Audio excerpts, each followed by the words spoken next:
सदाशिवसमारम्भां शङ्कराचार्यमध्यमाम् अस्मदाचार्यपर्यन्तां वन्दे गुरुपरम्पराम्। श्रुतिस्मृतिपुराणानाम् आलयं करुणालयं Namami भगवत्पादशङ्करं लोकशङ्करम्। Hinduism has a very unique concept called the concept of avatar. In other faiths or other religions, it is believed that God chooses a prophet to whom the truth is revealed. In Hinduism, the belief is that the Supreme, Almighty, the unmanifest Brahman itself manifests in the universe from time to time, and that is known as avatar. The great Adi Shankaracharya is considered an avatara of Lord Shiva. If we take the concept of energy from science, we are taught that there are two types of energies, that is a potential energy and then there is a kinetic energy. Potential energy is latent in matter when it is not yet manifest, but the full potential of its manifestation is there in the seed form. Later, when it manifests itself, then we call it as kinetic energy, which is associated with motion. In the Guru Parampara, we ultimately trace the lineage of Gurus to the great Lord Shiva, who is in the form of Dakshinamurti. Dakshinamurti is the form of Lord Shiva, who is sitting under the grand banyan tree called the Vatavriksha. Chitram Vatataror Mule Vriddha Shishya Guru Yuva. All the disciples there are matured and old. Guru Yuva, Lord Shiva is sitting there as a youth, Dakshinamurti. Gurostu Maunam Vyakhyanam Shishyastu Chinna Samshaya.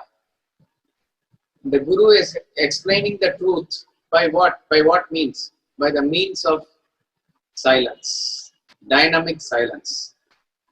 Gurostu Maunam Vyakhyanam. And lo and behold, what is the wonder? The wonder is that all the doubts of the disciples are dispelled. What a class it was.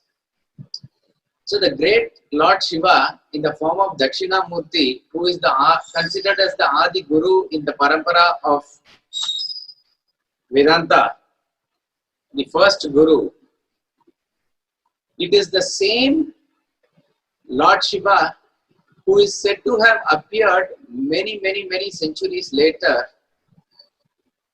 in Kali Yuga as Adi Shankaracharya. If you consider Dakshinamurti as the potential energy, then Adi Shankaracharya is the manifestation of that energy. Therefore, you can call it as the kinetic energy.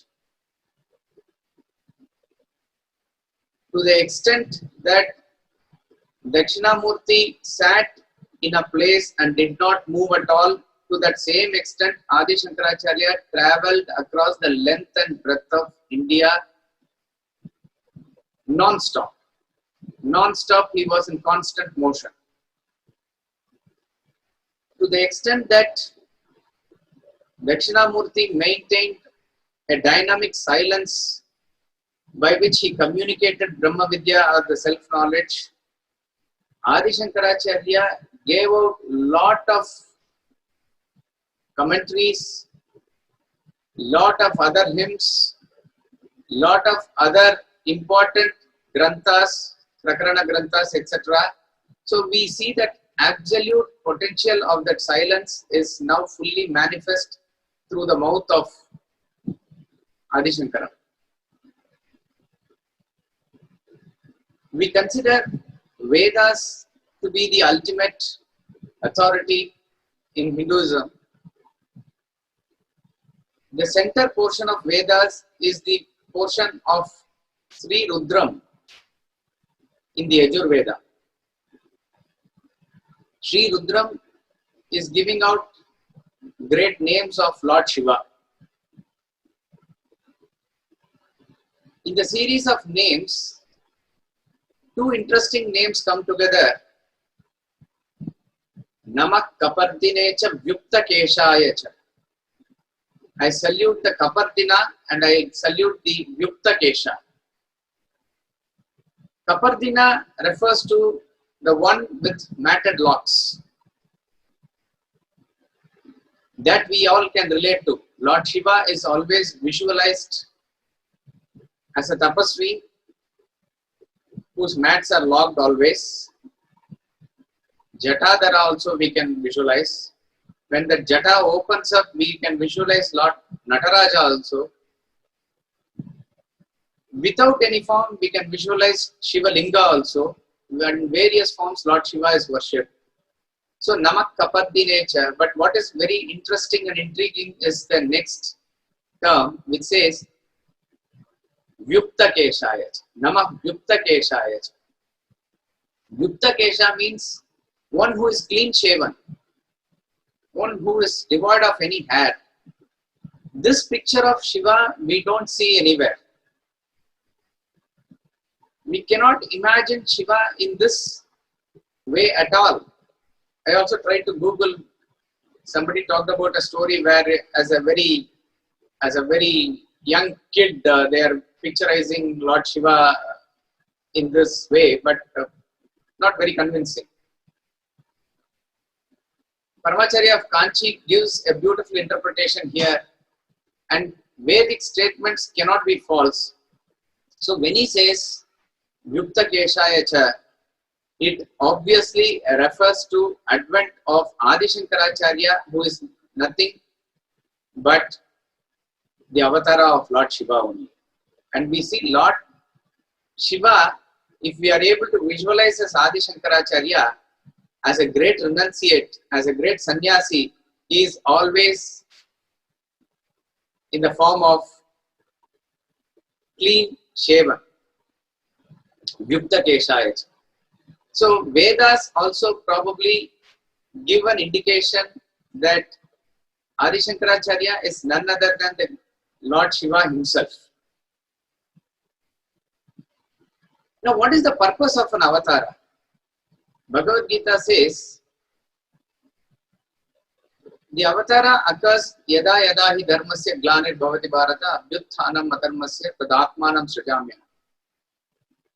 Whenever there is a fall of dharma and rise of adharma, I manifest myself. This is the famous shloka in Gita which gives the concept of avatara. But another more famous shloka is the next shloka which says, what is the purpose of such avatara? What is the purpose of such avatara? He says, Paritranaya sadhuna, vinashaya cha dushkrita, dharma samsthapanarthaya sambhavami yuge yuge. I manifest myself from age to age. I here refers to the Supreme Self. The Supreme Self manifests itself from age to age. Sambhavami yuge yuge. And the threefold purposes are protection of the virtuous, Paritranaya sadhuna, vinashaya cha dushkrita, destruction of the evil. By doing so, what is happening is the third one, which is dharma samsthapanarthaya, establishment of dharma or righteousness. This is what is the general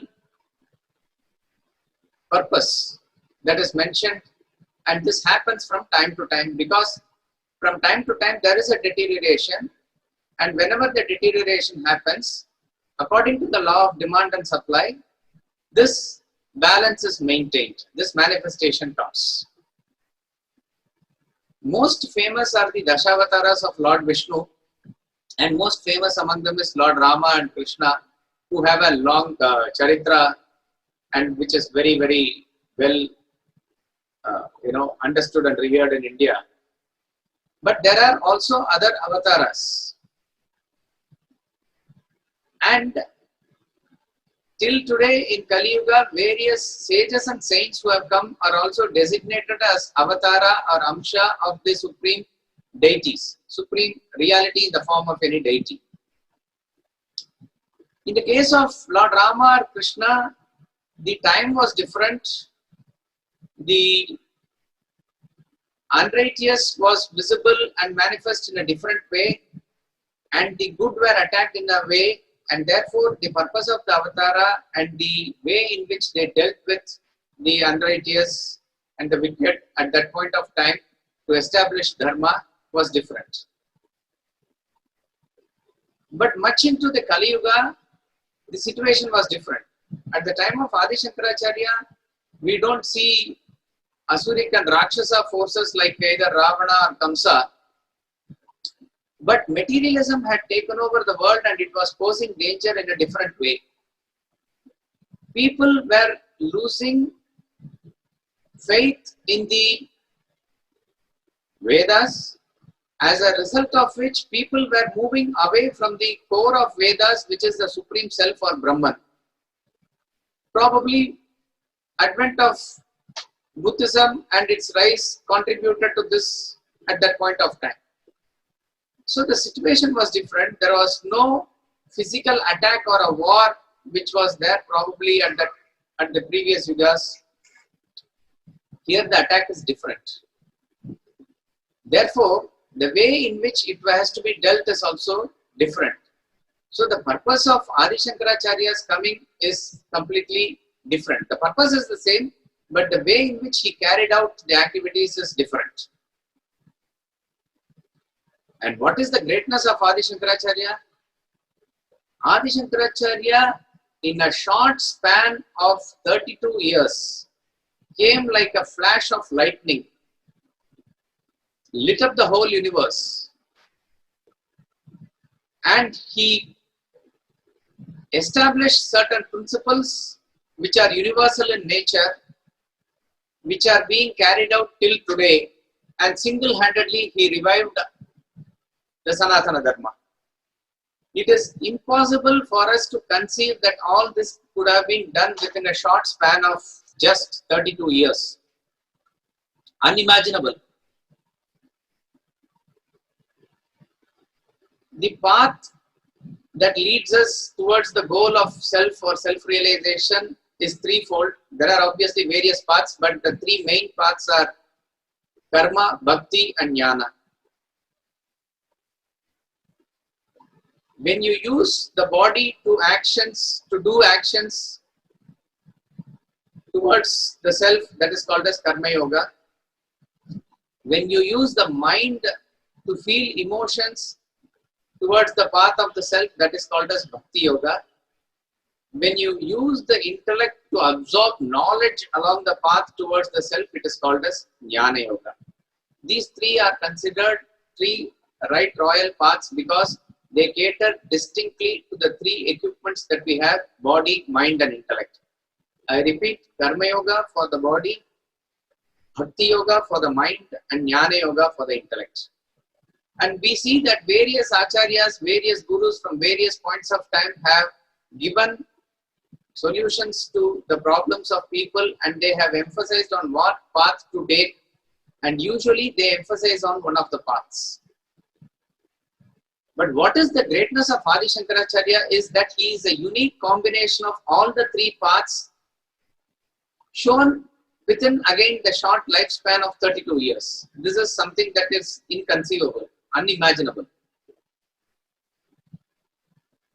He was a giant intellect. He wrote the commentaries on Bhagavad Gita, Upanishads, Bhagavad Gita and the Brahma Sutra.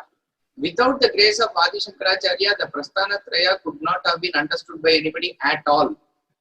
Of course, later also various acharyas came and gave their own interpretations, but it was Adi Shankaracharya who was the great pioneer in this. Such was his intellect that he gives precise arguments to establish the truths. And he gave out various Prakarana Granthas also to get to the basic concepts of Vedanta.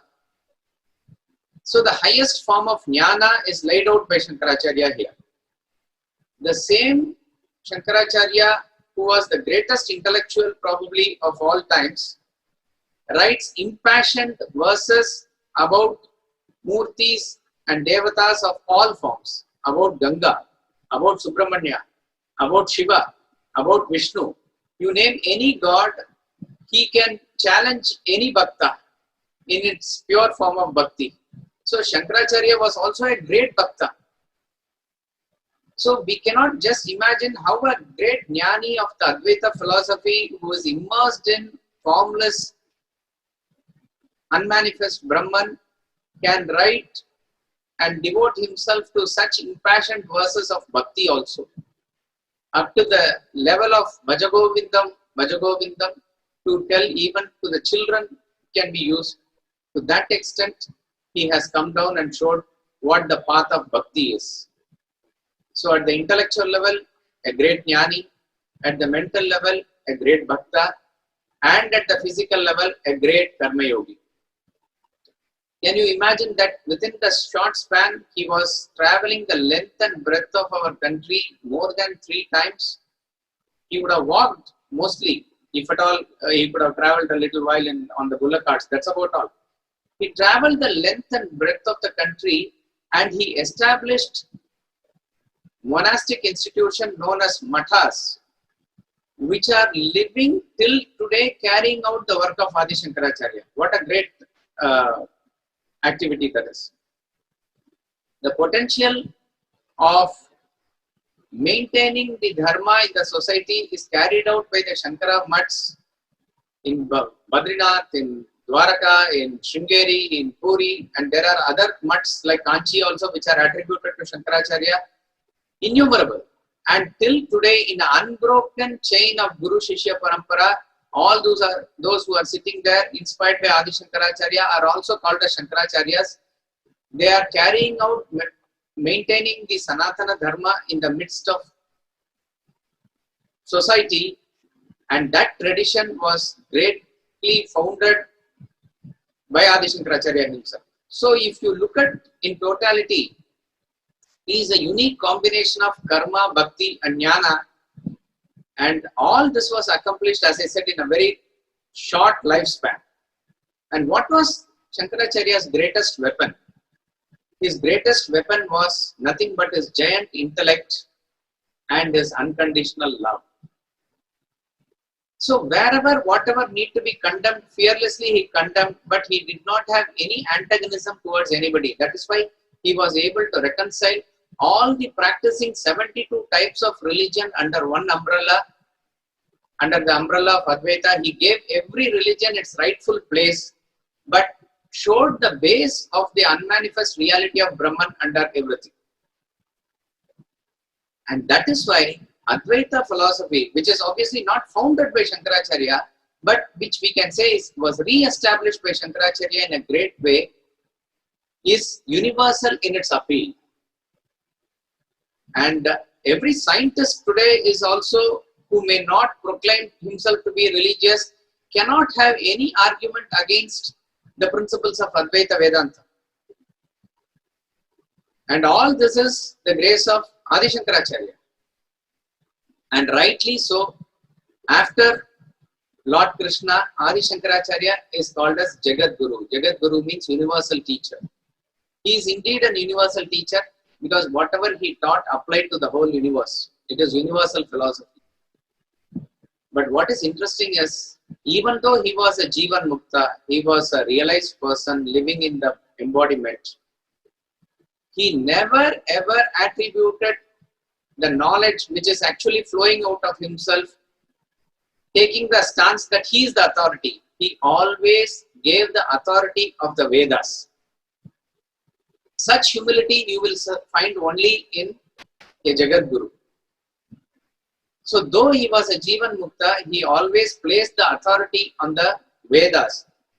Therefore, in his last message, before he leaves the body, he says, Nityam Vedo Adiyatam. He starts with that.